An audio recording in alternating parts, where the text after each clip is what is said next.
Miki Levy, bonjour. Shalom Ouvracha. Shalom Ouvracha, merci d'avoir accepté l'invitation de Radio J. Vous êtes le président de la Knesset et vous êtes en déplacement en France. Vous avez rencontré hier mardi le ministre français de l'Intérieur et des Cultes, Gérald Darmanin. Il est notamment en charge de la lutte contre l'antisémitisme.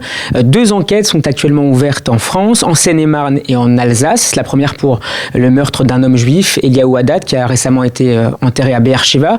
La seconde pour une agression très violente d'un homme à vélo qui portait une kippa et des tzitzit à Strasbourg. Est-ce que vous êtes inquiet, Miki Levy, d'une forme de persistance de l'antisémitisme en France qui est désormais partiellement décorrélée de la situation sécuritaire en Israël? La criminalité antisémite, c'est pas une criminalité normale, c'est une criminalité raciste extrêmement problématique et extrêmement grave. Nous sommes inquiets et c'est le message que j'ai donné au ministre lorsque je l'ai rencontré ici dans mon déplacement en France. Je vais répéter les mots du président Macron qui a dit que la haine d'Israël se transforme en antisémitisme brutal. La critique d'Israël est complètement légitime.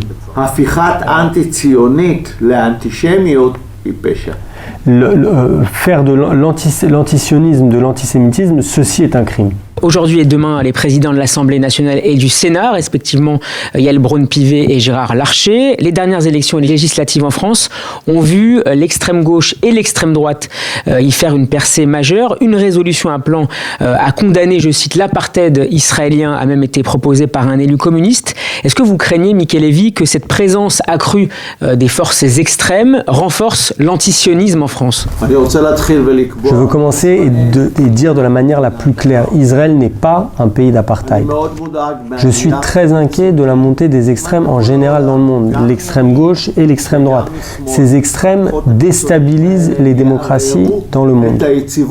Il faut défendre la démocratie de toutes nos forces parce que c'est un des éléments les plus importants d'un peuple libre. Et est-ce que vous appelez les Juifs de France à rejoindre l'État d'Israël, à faire leur alia? Je respecte toutes les communautés juives à travers le monde et sur ce thème, chaque individu et chaque communauté doit décider pour elle-même, faire son propre choix. On respecte le choix de chaque juif de vivre dans le pays dans lequel il a grandi, mais il faut savoir, et je le dis de la manière la plus claire, l'État d'Israël est le foyer national de chaque juif à travers le monde. C'est notre devoir de protéger, de préserver l'État d'Israël, car si il doit se passer quelque chose comme la Shoah, qui a eu lieu au siècle dernier, seulement l'État d'Israël peut être un havre et protéger les Juifs à travers le monde. C'est une des raisons pour lesquelles nous devons toujours être extrêmement forts, car nous n'avons aucun autre pays. Miki Levy, vous avez invité hier Gérald Darmanin à se rendre en Israël. Est-ce qu'il a accepté votre proposition? La proposition a été faite. Nous sommes à l'aube d'élections en Israël. Il a répondu qu'il serait très heureux de venir nous rendre visite. Et je l'attends et cette invitation tient toujours. Et je serai très heureux de le recevoir à Jérusalem. Votre visite intervient à un moment où s'expriment de fortes inquiétudes sur la croissance mondiale des suites de la guerre en Ukraine et après plus de 2 ans et demi de crise pandémique. Vous avez échangé hier avec Mathias Cormann, le secrétaire général de l'OCDE. Comment l'économie israélienne peut-elle, selon vous, tirer son épingle du jeu dans un contexte fortement inflationniste? L'économie israélienne est une économie très forte. L'inflation en Israël est 2 fois moins importante que l'inflation en Europe. La croissance économique est à son maximum et le chômage est à son minimum. Nous avons des éléments très forts qui nous permettent cela. Le secteur high-tech des startups, nous sommes la Startup Nation, mais aussi la technologie, l'eau, et c'est ces éléments qui permettent une stabilité économique en Israël. Nous avons aussi réussi à avoir finalement un gouvernement stable après 3 ans d'instabilité politique, un gouvernement qui a réussi à faire passer un budget pour la première fois depuis des années et ça a contribué de manière importante à la stabilité économique que nous constatons aujourd'hui. Mickey Levy, certains de nos auditeurs en Israël s'inquiètent de la baisse sensible de leur pouvoir d'achat du fait du renchérissement des prix alimentaires, mais aussi de la baisse de l'euro par rapport au shekel. Je pense en particulier aux retraités. Quel message leur adressez-vous aujourd'hui sur notre antenne? Quel type de mesures, éventuellement provisoires, pourraient être envisagées pour les soutenir?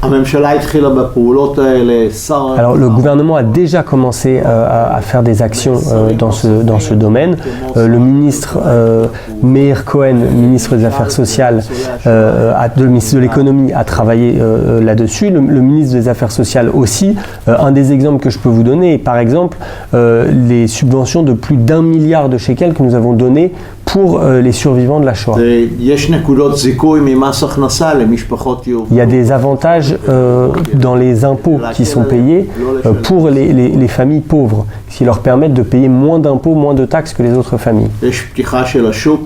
Il y a aussi des réformes qui ont été faites dans le domaine des importations pour ouvrir de nombreux domaines à l'importation de produits en Europe et aussi permettre à d'autres importateurs de faire rentrer des produits en Israël et pas seulement les gros importateurs traditionnels. En Israël, il n'y a personne qui a faim, qui n'a pas assez à manger, et il y a aussi très peu de gens qui sont dans la rue. Il n'y a personne qui vit dans la rue. Vous êtes l'un des responsables de Yesh Atid que préside Yair Lapid, l'actuel Premier ministre israélien. Nous sommes désormais à moins de 2 mois des législatives. À en croire les sondages, aucune majorité absolue, c'est-à-dire à partir de 61 sièges à la Knesset se dessine. Sur quoi va se jouer, selon vous, cette élection, la 5e en 4 ans en Israël? Ce gouvernement était un gouvernement stable, un gouvernement qui a fait plus que de nombreux gouvernements en Israël. C'est un gouvernement qui a passé un budget, je rappelle, qui n'avait pas été passé plus de 4 ans. Et ceci a permis de stabiliser l'économie. La situation sécuritaire est aussi très bonne. En à peine 3 jours, nous avons réussi à terminer une opération importante à Gaza. Nous avons amené une nouvelle manière de fonctionner et je pense que les citoyens de l'État d'Israël le comprennent et l'apprécient.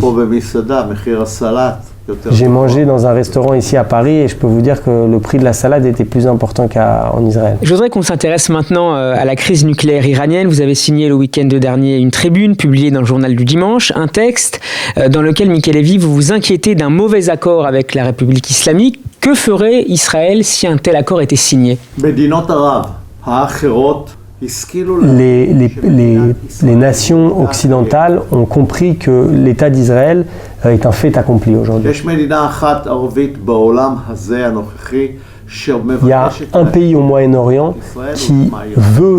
qui refuse d'accepter l'existence d'Israël, qui veut détruire l'État d'Israël, et son nom est l'Iran. Israël est un pays fort, est une nation forte. Israël sait se défendre et toutes les options sont ouvertes, toutes les options sont sur la table.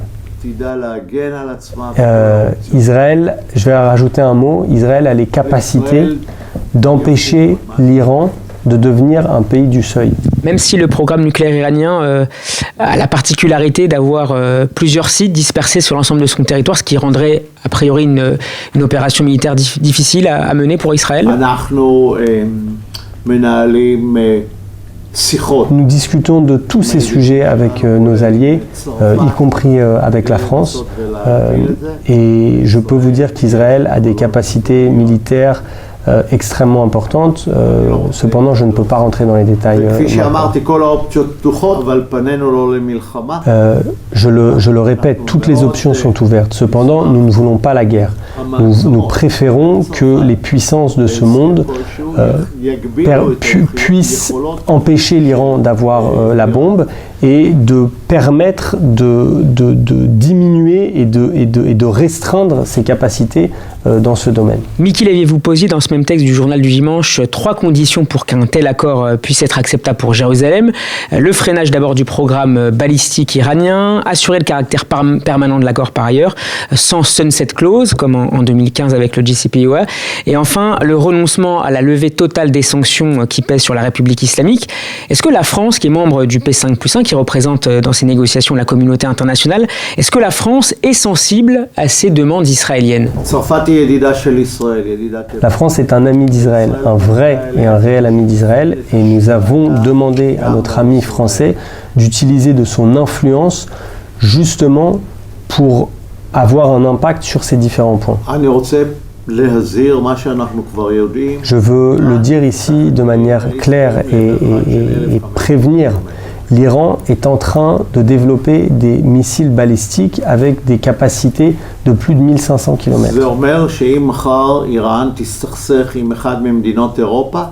Cela veut dire que si demain l'Iran rentrait en conflit avec un des pays européens, elle pourrait atteindre, grâce à ces missiles balistiques, des capitales européennes. Et ne dites pas « nous ne savions pas ». Nous le disons maintenant, de la manière la plus claire et la plus ferme.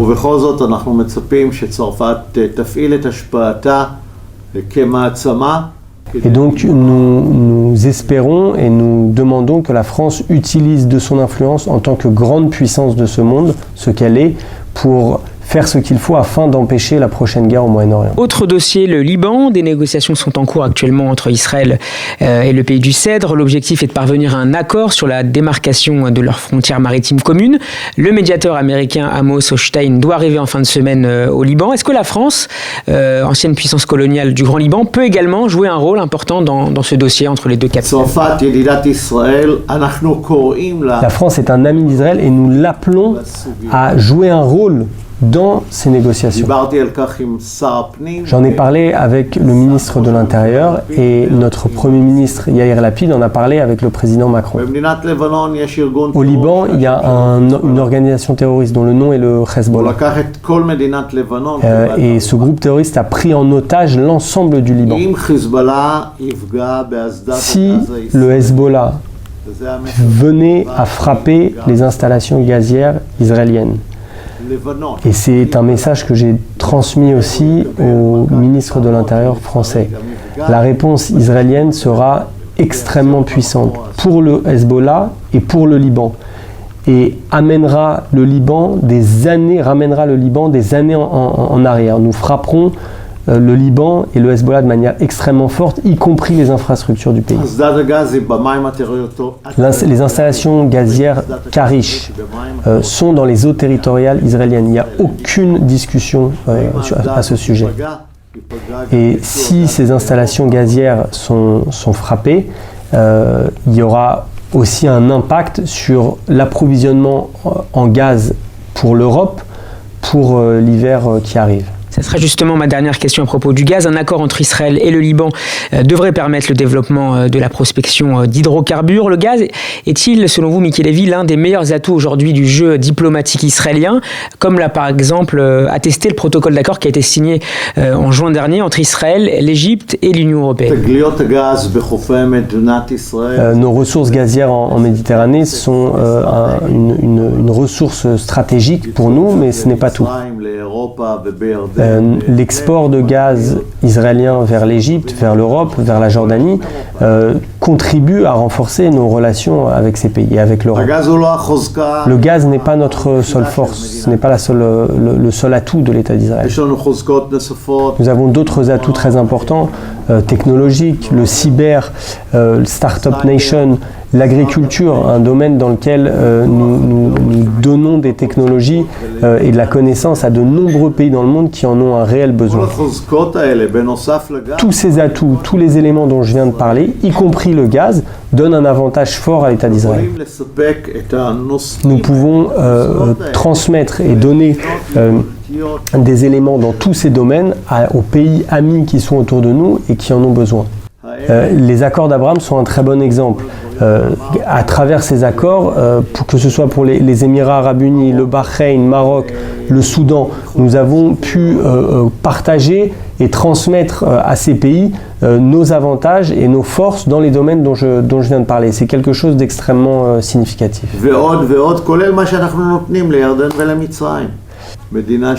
Un jeune pays qui est né il y a à peine 74 ans, après 2000 ans d'exil, peut aujourd'hui donner de sa connaissance, de son savoir, de son expérience, l'expérience de ce pays, mais aussi de ce peuple, à toutes les autres nations de la région et toutes les nations amies, afin de partager et de renforcer la coopération.